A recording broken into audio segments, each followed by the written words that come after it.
When I teach beginning students, I focus on patterns. I don't focus on vocabulary. I don't pretend to become a glorified dictionary for students. If they need to learn a particular word, they can look it up themselves in a dictionary.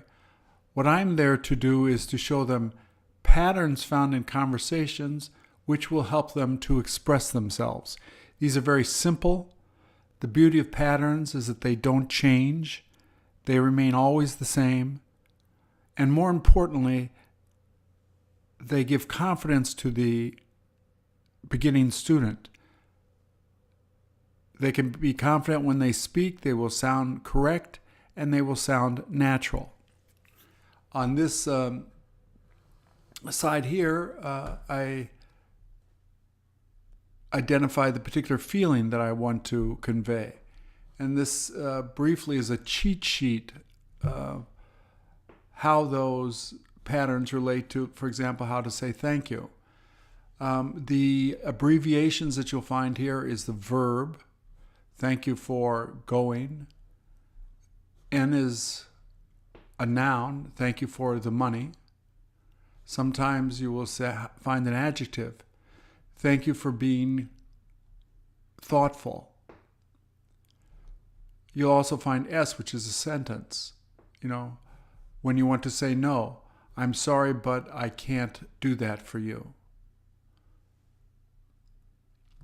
With thank you, this is the positive, and this is simply the negative. Thank you for not telling her. To express, when you want to say no to people very nicely, I'm sorry, but I can't go there. I'm afraid that I can't lend you the money. When you want to apologize, this is the simple way. I'm sorry for saying that. Excuse me for not telling you, the negative. The sentence is simply, I'm sorry I did that. When you ask for advice, shall I tell her? Should we go now? You're asking for advice. When you want to make a suggestion, many people just use this form here, but these are in conversation used a great deal. Why don't I drop by later? It's the same as I will drop by later. Why don't you go there now? Please go there now. Why don't we meet later? Let's meet later. They're exactly the same. When you ask permission or give permission, these are simply the ways that it's done. When you ask permission, could I please go now? Can I please go? May I please go? The longer forms, is it all right to go? Is it all right if I go? When you give permission, you can go, you may go, it's all right to go, it's all right if you go. When you go to ask a favor to someone, please do it for me. This is a lot more polite. Could you please do it? Would you please do it? Can you please do it? Would you mind going? Do you mind going? Sometimes you have to ask for help. Could you please help me to find it?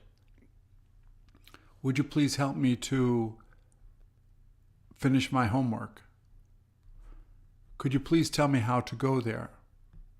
And finally, about money. In English, there are many, many ways to ask the price of things. What does it cost to go there? Instead of how much, you can use what.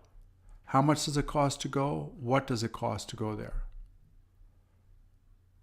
How much is it to go? How much do you charge to go? What do you charge to go?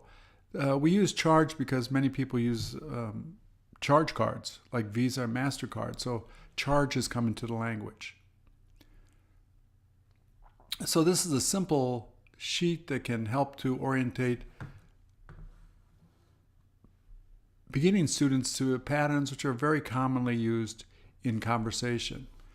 You can find these if you go on the website right here to the how-to section. These are YouTube videos with a further explanation of each of the patterns here. How to say thank you, etc. How to ask a favor. These are longer versions of explanations.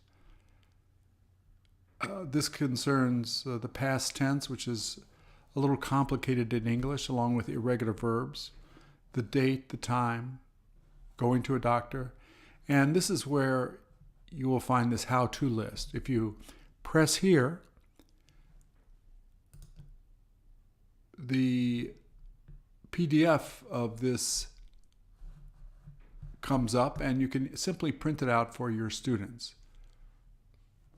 Thank you.